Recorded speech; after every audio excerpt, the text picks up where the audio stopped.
को जय जवाहर। थकान तो महसूस नहीं हो रही है? संचालक महोदय ने कहा है बहुत शॉर्ट एंड स्वीट में बोले। मैं कोशिश करूंगा कि मेरी भावना, मेरी बात बहुत कम शब्दों में, बहुत कम समय में रखूं। 31वां आदिवासी सांस्कृतिक एकता महासम्मेलन में विभिन्न राज्यों से और अन्य देशों से पधारे हुए हमारे अतिथि, हम सब यहां पर एकत्रित होके हमारे आदिवासी समाज को किस दिशा में ले जाना है, हमारे आदिवासी समाज के संवैधानिक हक अधिकार और हमारे आदिवासी समाज की संस्कृति का संरक्षण संवर्धन को लेकर चर्चा कर रहे हैं। आज मेरा वक्तव्य शुरू करने से पहले मैं इस मंच से मेरी 84 की जनता को नमन करना चाहूंगा, धन्यवाद देना चाहूंगा कि 84 की जनता ने मुझे दूसरी बार विधायक बनाया और मेरे से पूर्व हमारे झारखंड से आए हुए मैडम ने बताया था सिलेक्शन का, भले इलेक्शन हुआ हो लेकिन 84 की जनता ने मुझे सिलेक्शन किया था और मेरी टिकट, मेरा सिलेक्शन 84 विधानसभा की जाजम पे हुआ था। 84 के कार्यकर्ताओं ने किया था और वही हमारा हाईकमान है। मेरी 84 की जनता ही हाईकमान है।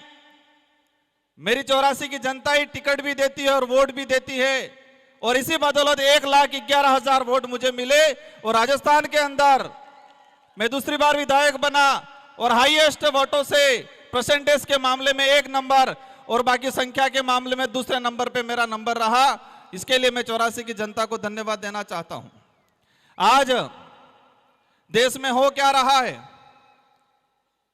आज देश की जो स्थिति है और देश में विशेषकर बात करें आदिवासी समुदाय की, हम एकत्रित होते हैं, हम बातें करते हैं बारी बारी से, लेकिन ये बातें धरातल पे इंप्लीमेंट कैसे हो पाती है, हम कितना करते हैं वहां तक नहीं जाते हैं। लेकिन मैं मेरे विधानसभा और मेरी विचारधारा, जिस विचारधारा से आता हूं, जिस संगठन से आता हूं, उनको मैं धन्यवाद देना चाहता हूं कि देश के किसी भी कोने में आदिवासी समाज पे कभी भी आपत्ति आई तो डूंगरपुर जिले के अंदर पहली रैली, पहला ज्ञापन होता है। भले मणिपुर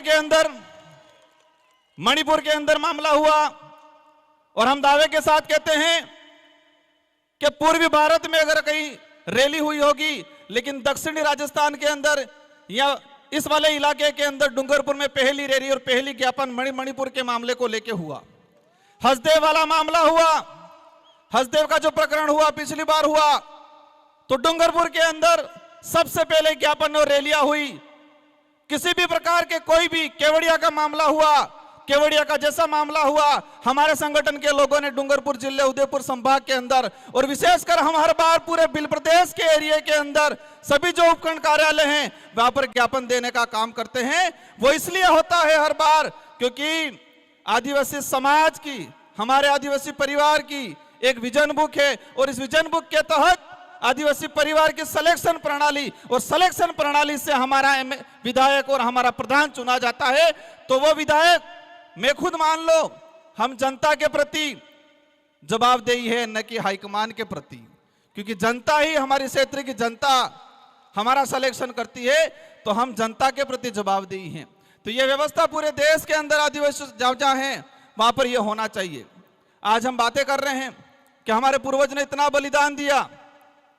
मैं एक बात बोलना चाहूंगा कि हम कुछ कर पाए नहीं कर पाए, लेकिन इतना काम जरूर करना है कि हमारे पूर्वजों ने जो व्यवस्था बनाई है, हमारे पूर्वजों ने जो लड़ झगड़ के लाखों बलिदान देके ये जो संवैधानिक प्रावधान जो हमको दिए हैं, जो शेड्यूल 5 या शेड्यूल 6 का है, और इन प्रावधानों के तहत हमको आदिवासी होने का प्रमाण पत्र मिलता है और वो प्रमाण पत्र मिलता है तब हम एमएलए एमपी बनते हैं। अगर वो प्रमाण पत्र नहीं मिलता तो हम एमएलए एमपी नहीं बनते। तो मैं एक बात कहना चाहूंगा, नया कुछ कर पाओ नहीं कर पाओ, लेकिन हमारे पूर्वजों ने जो हमारे लिए करके गए हैं, जो लाखों बलिदान दिया है, देश के इतिहास के अंदर देखा जाए तो आदिवासी समाज ने सबसे ज्यादा बलिदान दिया है।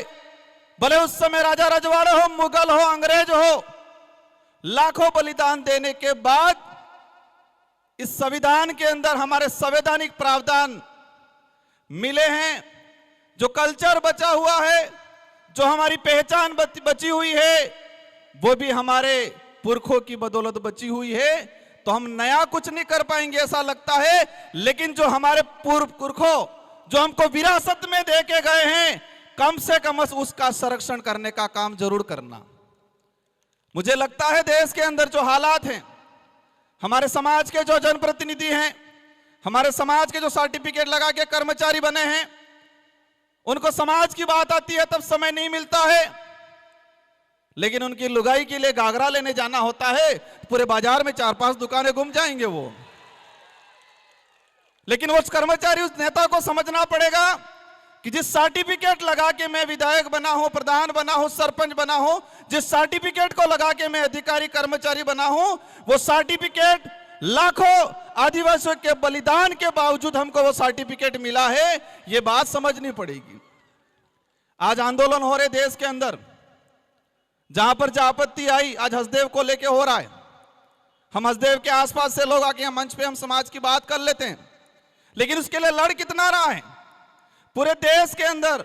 जो आने वाली पीढ़ी है, वर्तमान जो युवा है, हमारे जो बुजुर्ग हैं, उनके अंदर भावना डालनी पड़ेगी कि देश के किसी भी कोने में कहीं पर भी आदिवासियों पे आपत्ति आई तो हम सबको पूरे देश में एक साथ, एक ही दिन, एक ही समय हमें ज्ञापन देना पड़ेगा, रैलियां निकालनी पड़ेगी। तब लगेगा कि देश के अंदर आदिवासी समाज एकजुटता हुआ है, एकता के सूत्र में बांधा गया है। ये तब लगेगा। आज देखता हूं मैं आंदोलन की बात, आज यूसीसी समान नागरिक संहिता, मैं उसकी बात इसलिए कह रहा हूं कि मेरे पूर्व पेशा एक्ट की बात हुई, मेरे पूर्व 13(3) का की बात हुई, लेकिन समान नागरिक संहिता अगर देश में लागू होती है तो क्या पेशा एक्ट पे असर नहीं पड़ेगा? मैं सवाल करना चाहूंगा कि यूसीसी लागू होती है तो क्या हमारा संवैधानिक प्रावधान शेड्यूल 5, शेड्यूल 6, एट्रोसिटी एक्ट, पेशा एक्ट, इस पे क्या हमारा असर नहीं पड़ेगा? लेकिन इसके लिए हम नहीं बोल रहे हैं। हमें समय नहीं गुजारना है, हमें टाइम पास नहीं करना है, हमें आने वाली पीढ़ी के लिए लड़ झगड़ के, हमारे पूर्वजों ने जो बलिदान दे के जो प्रावधान किए हैं, उनका संरक्षण करने का काम करना है। आज आंदोलन की बातें होती है, आंदोलन धीरे धीरे सड़कों से, धीरे धीरे कलेक्ट्रियों से खत्म होने लग गया, सोशल मीडिया पे आ गया है आंदोलन। और जो हमारे समाज की जो स्थिति बन रही है, जो लग रहा है जिस तरह से आंदोलन, कहीं पर भी कोई भी मामला हुआ, एक दिन व्हाट्सएप पे डाल देंगे, एक दिन इंस्टाग्राम पे डाल देंगे, एक दिन ट्विटर पे ट्रेड कर लेंगे, 4-5 दिन भूल जाएंगे। और ये मानसिकता है, समझना पड़ेगा, एक साइकोलॉजी गेम है। देश के अंदर जो लोग जिस तरह से आदिवासी समाज के खिलाफ कानून बना रहे हैं, उन लोगों ने पहले से हमारी मानसिकता को पढ़ लिया है कि ये लोग कुछ समय कुछ होगा, विरोध होगा, विरोध होने के बाद कुछ आवश्यकता वाली बात, सुविधा फेंक देंगे और ये लोग आवश्यकता के लिए भागेंगे।